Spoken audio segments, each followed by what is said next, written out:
حضرت صلی اللہ علیہ وآلہ وسلم پر وحی کا ابتدائی دور اچھے سچے پاکیزہ خوابوں سے شروع ہوا۔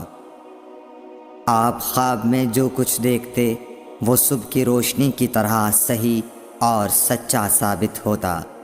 پھر من جانب قدرت آپ تنہائی پسند ہو گئے اور آپ نے غار حرا میں خلوت نشینی اختیار فرمائی اور کئی دن اور رات وہاں مسلسل عبادت اور یاد الہی و ذکر میں مشغول رہنے لگے۔ جب تک گھر آنے کو دل نہ چاہتا توشہ ہمراہ لیے ہوئے وہاں رہتے۔ توشہ ختم ہونے پر ہی اہلیہ محترمہ حضرت خدیجہ رضی اللہ تعالی عنہا کے پاس تشریف لاتے اور کچھ توشہ ہمراہ لے کر پھر وہاں جا کر خلوت گزین ہو جاتے۔ یہی طریقہ جاری رہا یہاں تک کہ آپ پر حق منکشف ہو گیا اور آپ غار حرا ہی میں قیام پذیر تھے کہ اچانک حضرت جبرائیل علیہ السلام آپ کے پاس حاضر ہوئے اور کہنے لگے کہ اے محمد پڑھو۔ آپ فرماتے ہیں کہ میں نے کہا کہ میں پڑھنا نہیں جانتا۔ آپ صلی اللہ علیہ وسلم فرماتے ہیں کہ فرشتے نے مجھے پکڑ کر اتنے زور سے بھینچا کہ میری طاقت جواب دے گئی۔ پھر مجھے چھوڑ کر کہا پڑھو۔ میں نے پھر وہی جواب دیا کہ میں پڑھا ہوا نہیں ہوں۔ اس فرشتے نے مجھ کو نہایت ہی زور سے بھینچا کہ مجھ کو سخت تکلیف محسوس ہوئی۔ پھر اس نے کہا کہ پڑھ۔ میں نے کہا میں پڑھا ہوا نہیں ہوں۔ فرشتے نے تیسری بار مجھ کو پکڑا اور تیسری مرتبہ پھر مجھ کو بھینچا۔ پھر مجھے چھوڑ دیا اور کہنے لگا کہ پڑھو اپنے رب کے نام کی مدد سے جس نے پیدا کیا اور انسان کو خون کی پھٹکی سے بنایا۔ پڑھو اور آپ کا رب بہت ہی مہربانیاں کرنے والا ہے۔ بس یہی آیتیں آپ حضرت جبرائیل علیہ السلام سے سن کر اس حال میں غار حرا سے واپس ہوئے کہ آپ کا دل اس انوکھے واقعے سے کانپ رہا تھا۔ آپ حضرت خدیجہ کے ہاں تشریف لائے اور فرمایا کہ مجھے کمبل اوڑھا دو، مجھے کمبل اوڑھا دو۔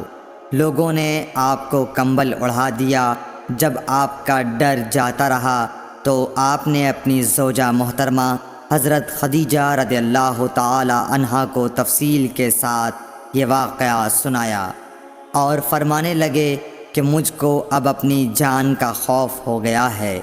آپ کی اہلیہ محترمہ حضرت خدیجہ رضی اللہ تعالی عنہا نے آپ کی ڈھارس بندھائی اور کہا کہ آپ کا خیال صحیح نہیں ہے۔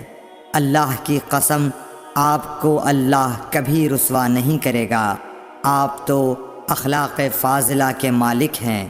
آپ تو کنبہ پرور ہیں، بے کسوں کا بوجھ اپنے سر پر رکھتے ہیں، مفلسوں کے لیے آپ کماتے ہیں، مہمان نوازی میں آپ بے مثال ہیں اور مشکل وقت میں آپ امر حق کا ساتھ دیتے ہیں۔ ایسے اوصاف حسنہ والا انسان یوں بے وقت ذلت و خواری کی موت نہیں پا سکتا۔ پھر مزید تسلی کے لیے حضرت خدیجہ رضی اللہ تعالی عنہا آپ کو ورقہ بن نوفل کے پاس لے گئیں جو ان کے چچا زاد بھائی تھے اور زمانہ جاہلیت میں نصرانی مذہب اختیار کر چکے تھے اور عبرانی زبان کے کاتب تھے۔ چنانچہ انجیل کو بھی حسب منشائے خداوندی عبرانی زبان میں لکھا کرتے تھے۔ انجیل سریانی زبان میں نازل ہوئی تھی، پھر اس کا ترجمہ عبرانی زبان میں ہوا۔ ورقہ اسی کو لکھتے تھے۔ وہ بہت بوڑھے ہو گئے تھے، یہاں تک کہ ان کی بینائی بھی رخصت ہو چکی تھی۔ حضرت خدیجہ رضی اللہ تعالی عنہا نے ان کے سامنے آپ کے حالات بیان کیے اور کہا کہ اے چچا زاد بھائی، اپنے بھتیجے محمد صلی اللہ علیہ وسلم کی زبانی ذرا ان کی کیفیت سن لیجئے۔ وہ بولے کہ بھتیجے آپ نے جو کچھ دیکھا ہے اس کی تفصیل سناؤ۔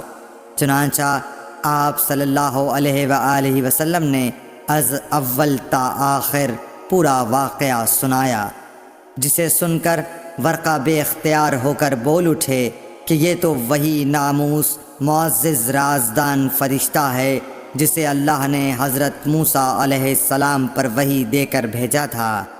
کاش میں آپ کے اس عہد نبوت کے شروع ہونے پر جواں عمر ہوتا، کاش میں اس وقت تک زندہ رہتا جب کہ آپ کی قوم آپ کو اس شہر سے نکال دے گی۔ رسول کریم صلی اللہ علیہ وآلہ وسلم نے یہ سن کر تعجب سے پوچھا کہ کیا وہ لوگ مجھ کو نکال دیں گے، حالانکہ میں تو ان میں صادق و امین و مقبول ہوں؟ ورقہ بولا، ہاں یہ سب کچھ سچ ہے، مگر جو شخص بھی آپ کی طرح امر حق لے کر آیا لوگ اس کے دشمن ہی ہو گئے ہیں۔ اگر مجھے آپ کی نبوت کا وہ زمانہ مل جائے تو میں آپ کی پوری مدد کروں گا، مگر ورقہ کچھ دنوں کے بعد انتقال کر گئے۔ پھر کچھ عرصے تک وحی کی آمد موقوف